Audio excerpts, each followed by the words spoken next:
Hi guys, today I'm going to be talking about love. And if any of you are close to me and we talk on the phone or we've met in person in the last while, I've probably been having this conversation with you already because I have been talking to people about it. Um, it's not necessarily love in the romantic relationship, love type of aspect, but what I'm talking about is the experience of love as the highest set point we can get ourselves to. So it's not like if if you can't get there on your own, it's going to be very hard to get there with anyone else. Like I said, like I'm doing a series of talks here. Like I know I'm sort of I've been on the subject of relationship. I can see a flyaway here and it's annoying me. Um, yeah, it's not even flyaway. It's just part of the hair. Who knew? Anyway, um, so uh,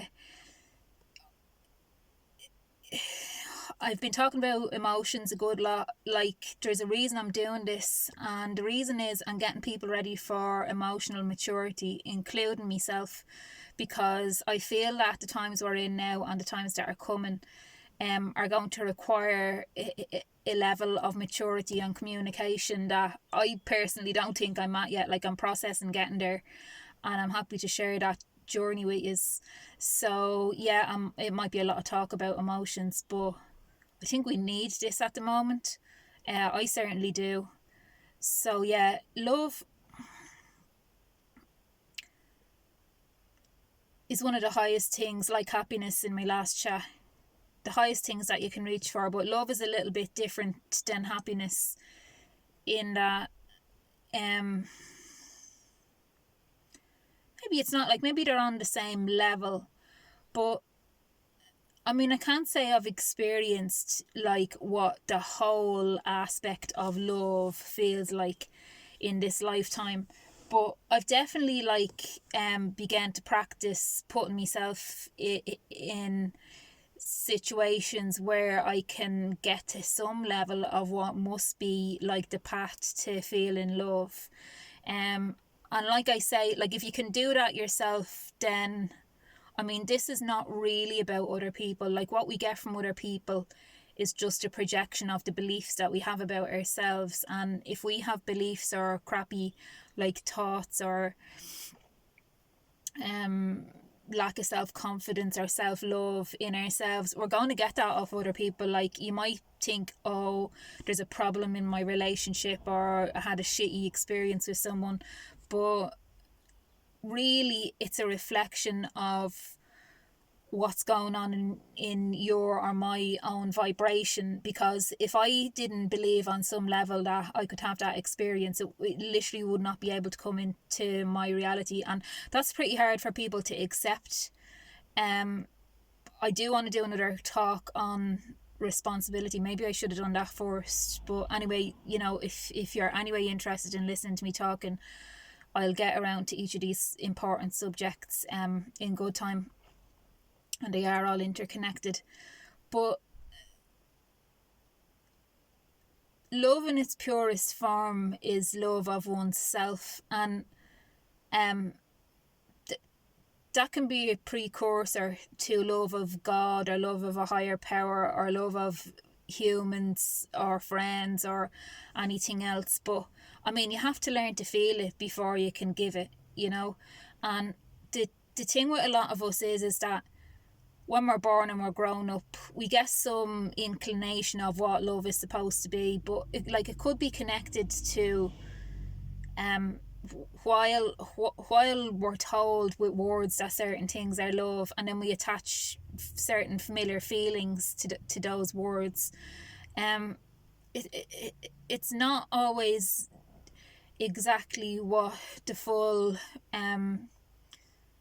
what's the word, scope, or the, the full the full range of emotions, or the full power, as they say in India, like the full power um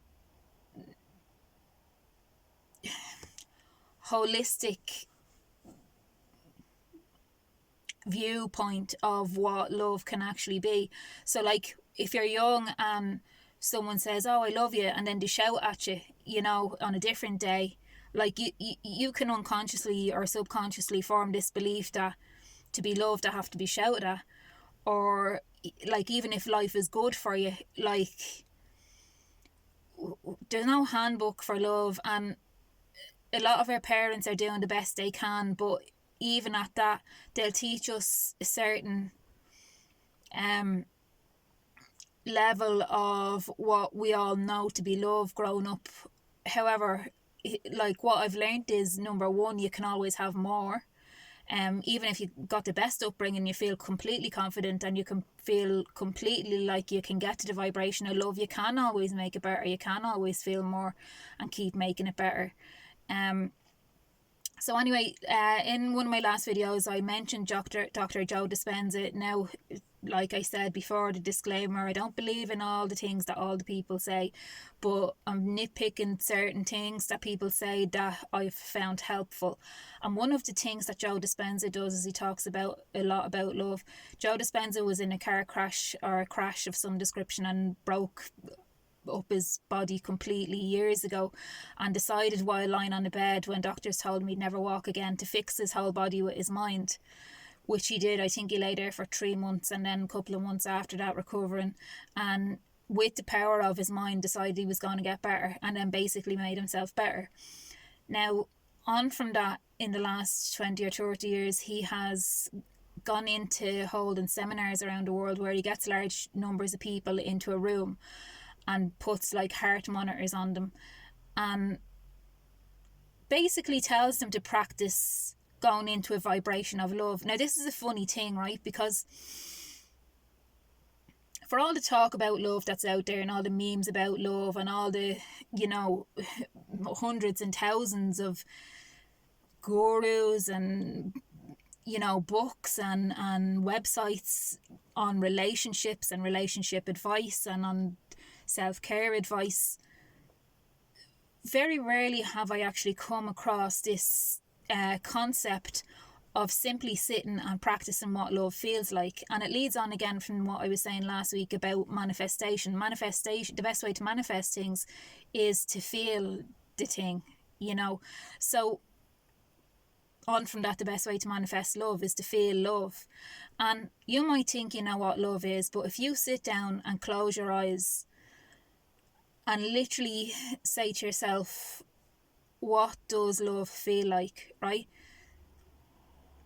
I can guarantee you the first time it might feel a little bit disconnected or awkward, as I did sitting in my studio the first time I decided to practice this last year, when I was like, I've been sewing a lot, so I listened to videos and talks all the time. So I was after listening to a specific video from Joe Dispenza, and he was saying you just have to sit and practice love and get yourself into that vibration. And he was talking it up and saying how great it was and what happens to the body, and like they're hooking people up to monitors and stuff, and they can see people that are sick and their sickness is going away, and people who are blind are walking again, and people who are hooked up to a heart monitor but just told to sit there, and then someone else across the room is told to send them love to the person with the heart monitor, and you can see the time that they're sent the love, you can see something happen in their vibrational field, which proves that sending someone love can definitely affect them, you know. So there's all these magical things that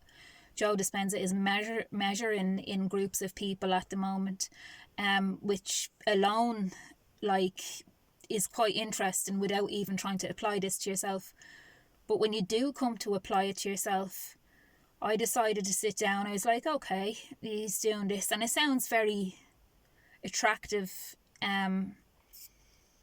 you know, and it also sounds very interesting because, like, I'm not going to say what age I am because I'm trying to pretend that I'm getting, I'm trying to get younger as I get older. So, but in all my years, I've never actually sat down and just tried to practice feeling what love feels like, and to be very present and mindful in the doing of that. So I sat in my studio there last year and decided to do it, and I have to say, it's like what Joe Dispenza says. He says that he's been doing it for years now, and he goes to higher and higher levels of this blissful feeling every time that he does it. And it's not really a thing that can be chased. And sometimes you can try and do it and you're just a bit out of alignment or whatever, and it's not working, and that's okay. You can let it go and try another time. I'm not really one for believing in forcing things too much, but when you get there, I think he calls it like heart coherency. When you get there into that state, there's nothing else. Like, this is what people chase with drugs, and this is what people chase with serial relationships and any other number of things that we think are going to give us peace of mind or happiness or love in life, that don't necessarily give us the results we're looking for. That feeling is like nothing that I've felt before, or nothing that I've even felt again. And that feeling is just pure unconditional love. And I'm sure for anyone who's ever come close to that feeling before, they'll know what I'm talking about. And if they haven't, maybe you can start to practice it, because I can honestly tell you that when you're in that, nothing can touch you. And again, the way he puts it is, if you consciously practice going to that place once a day, right, or twice a day, or 5 times a day, or 10 times a day, or 20 times a day. There was a time there last year, now I've gotten out of practice again since, but there was a time there last year where, because I was in my studio sound so much, every time I remembered this concept, I just went there. I gave myself a few minutes and let myself go to the vibration of feeling love. And it got to the point where I was doing it 10 or 20 times a day. And some of my friends, I'll tell you, I met them for an open mic night in the evening, and they were like, how are you getting on? And I couldn't even talk. Like, I sat at the table, I was just like, lads, you know, it was like, I'm doing this love thing. They know what I'm like anyway, like, but they weren't too surprised. But I was just so happy and in love that I didn't even want to talk, like, and, you know, like, there was nothing to even say. I was just like, I'm happy to be out with my friends, happy to be seeing this awesome art form, people performing on the live mic and stuff, but there was nothing. No one can come near you. Like, that's the state we need to be putting ourselves in as much of the time as we possibly can, you know. And I'm not trying to be the positivity police or anything, you know, like I said the last time, not negating the need for all different types of emotions, but what I am doing is trying to prepare us for the new era that's coming in, because we're not going to be ready to live in love and harmony if we don't know what love is. And if you don't sit down and try to feel love, you're not going to know what love is, you know. So for me, different people experience things different ways. For me, I feel I when I'm practicing this, I just feel it in my stomach. And like, you sit down, you close your eyes, and you feel, if I could feel perfect love, no boundaries, no strings, no people involved, no nothing, what would it feel like? And just sit. And if you sit for long enough, you're going to start to nurture that feeling. You're going to start to remember what it feels like. And that's all you have to do. That's literally all you have to do, is do that as often as you can. If you're sitting on the bus, if you're going to work, if you're creative and you're doing your whatever it is you do in your studio, whatever, like, take a few minutes. Like, you can get there in 1 minute, you can get there in 30 seconds, you know, and just sit in it for a while. And when you're bored, or your whatever it is happens, or your attention comes to something else, hop out of it, and then the next time you remember, just go into it again. And soon you're going to put yourself up here on this level where you just, problems can't come near you, you know. And not only that, but you're given a higher level of presence of self to everybody that you come in contact with, because regardless of whether you talk to people or anything else, every interaction you have with anyone, that's going to come into play. I'm coming up to the 15 minutes. I'm going to let yous go. I'll talk to yous again soon. Yeah, give me feedback. Bye.